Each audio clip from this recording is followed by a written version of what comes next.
Out ahead to Kemp. Kemp will run across midcourt, dribbles by Johnson to the gut. A thundering overhead slam. What a play!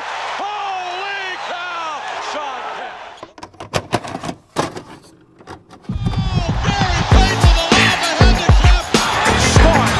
Hey guys, this is Dominique Wilkins. Hey, this is Shawn Kemp. This is Gary Payton. Hey, this is Pau Gasol. NBA fans, what's up? This is Vince Carter here. Hey, what's up? This is Matt Barnes. If you're an old school NBA fan like I am, make sure you check out the Basketball Time Machine with my man Sean David.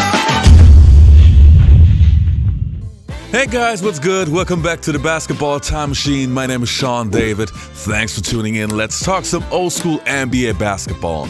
In today's episode, I want to take a look at NBA legends giving their opinion about how good Shawn Kemp the Rayman was, and I did my best to find some clips that you hopefully haven't seen before, so a lot of new material and some classic clips that you probably haven't seen.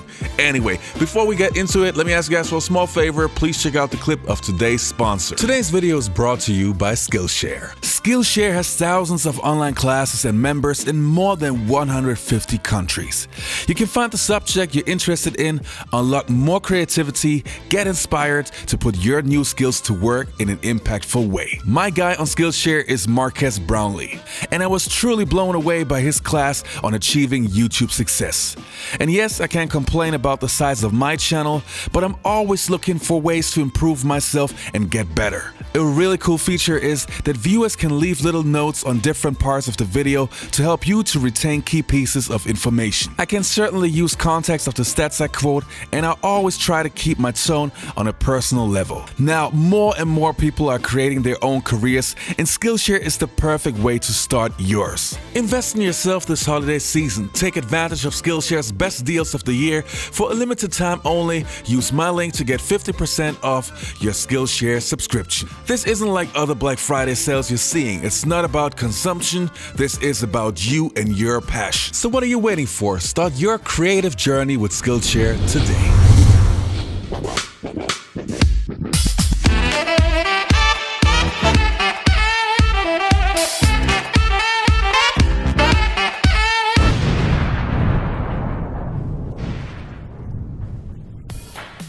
Now, the first player's opinion that we want to take a look at is obviously his best teammate of all time, Gary Payton, who formed the original Lob City. So let's take a look what he has to say. Me and this guy right here, Shawn Kemp, was original. It was always a chemistry between us two. You know, and then I just started telling him, you know, we have to hang out a little bit more, do the things that we needed to do to become as one.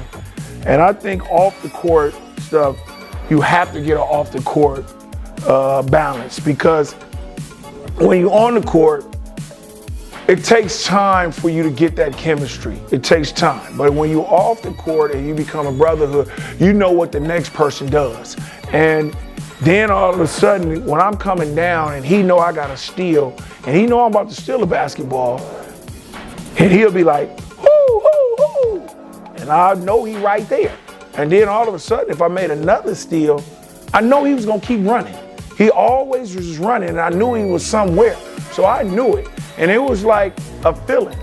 We started knowing every time we was somewhere, and we knew where we was gonna be. When you start developing that spin move, the jumper, I feel like, had to be, what was the first thing that you go, all right, it's time to start improving? What were the first few things you looked at that you wanted to get better at? Because again, I feel like you had ball, even as a big man, again, getting up and down the floor, like you said, but your ball handling was out of control. Right. But your jump shot became something where I was like, you're money all the time. No, absolutely, and that's what happens. Like when you get known, here I am, man, I'm getting known for the dunk. So everywhere I go across the country, people just say, oh, the dunk, Which is great. The dunk, which is great.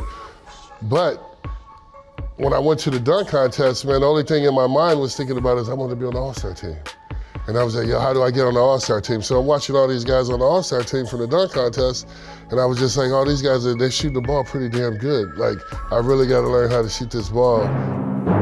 As he attracted crowds in high school with his sensational style, Shawn still has the rare ability to grab his audience.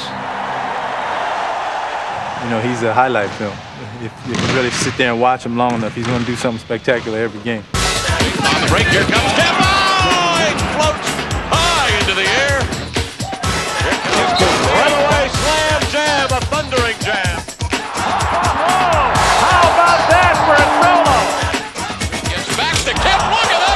The excitement that he brings is something extraordinary, I think, because you could sense it early on in his career at the Garden when he dribbles and just busts right into the lane, double pumps back to the basket, and whack! Oh my gosh! Holy smoke! Here's Kemp again. What a move! With his rookie year, we was at home in Seattle, and he jumped from one side of the lane, and he cocked it and brought it all the way back to the other side of the lane. Oh, what a thundering reverse baby cradle right-handed jam! And we were all on the bench like, damn, did you see that? Kemp's got it on the break, sets up, goes airborne, and mashes it home with a right-handed tomahawk. Kemp will take it in full stride, and with two hands. What's going on? Point out. No, Hey! Oh, the old Coliseum. I see what's going on. Man, Hey, listen. that's what it was going down, and it, you know. Yeah, it was going down that that's good Coliseum. stuff right there, bro. Come on, man. Hands up. What we got? Oh, see, hey, Q, he was one of the rare ones that could jump off 1 or 2 feet. It didn't matter with him. Just throw it up there. And then he was Nerf hooping it before they knew what Nerf hooping it was. He was dunking that thing like a Nerf hoop. Look at Look. Oh! look, 2 hands for safety. He gave him the swag sauce at the end of it. He bring that sauce to it. Oh, wait, watch your head, Rick Fox. Oh, goodness. Oh, look, that's the Nerf hoop. That's the Nerf hoop action. Look. Hey, do you know how you can just throw it? Look at us. Look. Hey! Oh, my God. You hit a rim? They swarmed into that double they do to baseline. Now Kemp going to the hoop.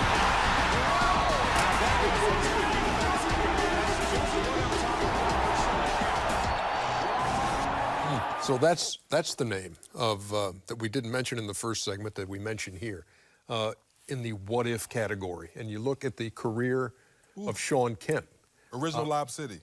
Yeah. Gary Payton and Some of Shawn the Kemp, greatest- I may let them say they was the originators of that. Some of the greatest in-game dunks. It was a what? It's you'd not ever really seen. a what if. He really was he had it, and we saw it. And yet, but do you think you saw all that you could have seen of that career? I don't think we've seen anyone dunk with that type of force, animosity, just like oh! Just like, it was just like you had. It was personal against the rim. As Steve said, today the way he dunks, it would be a 5-game suspension. just the way he dunked. And the point. When we bring these guys up, it's not always because of an injury or something catastrophic that happens that cuts it short. Circling back to Kemp, it was like he had all of this going on, and then suddenly got hungry. He's twice the man he used to be. He got hungry. And not in a point in his career where it was over. He still had years left. What was your take on where he went from this to this, and the numbers then begin to dwindle?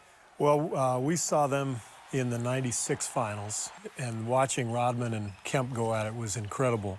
But I think that was when Shawn was at the height of his powers.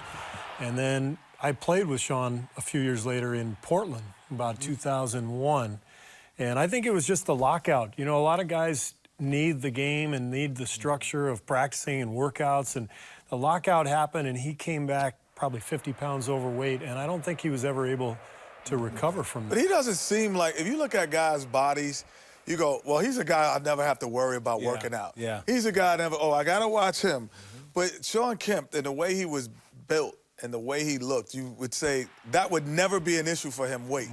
And that was so surprising that, weight was an issue for him. And, unfortunately, we realized probably, I think some of those other demons off the court affected him to gain the weight. Right. But it just showed, even when he was heavy, 50 pounds overweight, he was like, I'm still a great jump shooter.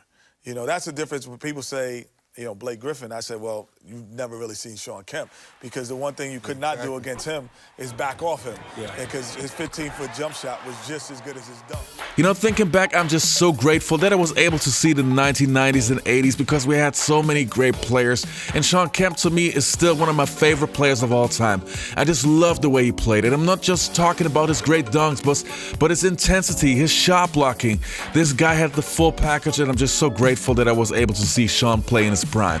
So Shawn, I just want to show you some love, man. This episode is for you. And to you guys, thanks a lot for checking out this episode. I hope you enjoyed this episode. Leave a like, subscribe to the channel, and hopefully I'll see you next time on the Basketball Time Machine.